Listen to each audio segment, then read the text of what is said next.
Salam sejahtera Bapak Ibu Saudara-saudara. Tetap semangat, rajin berdoa, teguh di dalam iman kepada Allah Tritunggal, Bapa, Putra, dan Roh Kudus.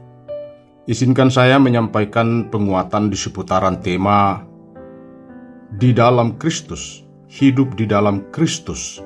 Seperti apa itu hidup di dalam Kristus? Saudara-saudara, Kisah Para Rasul 17 ayat 28 dalam terjemahan baru 1. Sebab di dalam Dia kita hidup, kita bergerak, kita ada, seperti yang telah juga dikatakan oleh pujangga-pujanggamu, sebab kita ini dari keturunan Allah juga.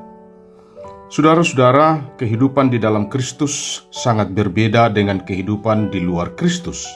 Mengapa? Karena hidup di dalam Kristus berarti siap pikul salib, siap menderita, dan tentunya harus membawa perubahan. Kalau kita hidup tidak ada perubahan antara sebelum dan sesudah mengenal Kristus, maka patut dipertanyakan Kristus mana yang kita percaya atau Kristus mana yang kita ikuti. Ayat firman Tuhan di atas menuliskan dengan jelas bahwa di dalam Kristus kita hidup, kita bergerak, kita ada. Kristus membawa kehidupan. Kita yang seharusnya binasa oleh dosa-dosa kita, namun setelah kita dipanggil dan dianugerahkan hidup di dalam Kristus, kita beroleh anugerah untuk diselamatkan, sehingga kita memiliki jaminan hidup kekal. Anugerah yang kita terima membawa hidup kita kepada pertobatan yang benar.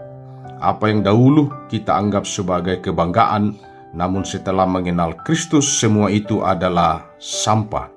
Filipi 3 ayat 8 mengatakan, malahan segala sesuatu kuanggap rugi, karena pengenalan akan Kristus Yesus Tuhanku lebih mulia daripada semuanya.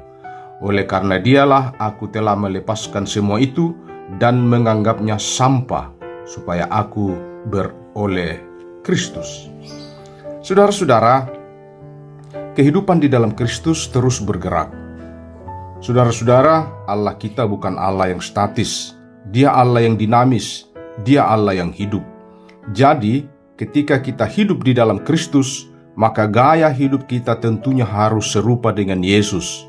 Dinamis, terus bergerak, membawa perubahan, membawa dampak. Bukan hanya untuk diri kita sendiri, namun orang lain juga. Kita juga tidak boleh pasif, namun produktif. Filipi 1 ayat 22 bagian A. Tetapi jika aku harus hidup di dunia ini, itu berarti bagiku bekerja memberi buah. Saudara-saudara, di dalam Kristus kita ada. Artinya, hidup kita setelah di dalam Kristus memiliki identitas yang jelas. Salah satunya ialah menduduki posisi sebagai utusan yang berpenampilan sebagai surat-surat Kristus yang sangat berharga.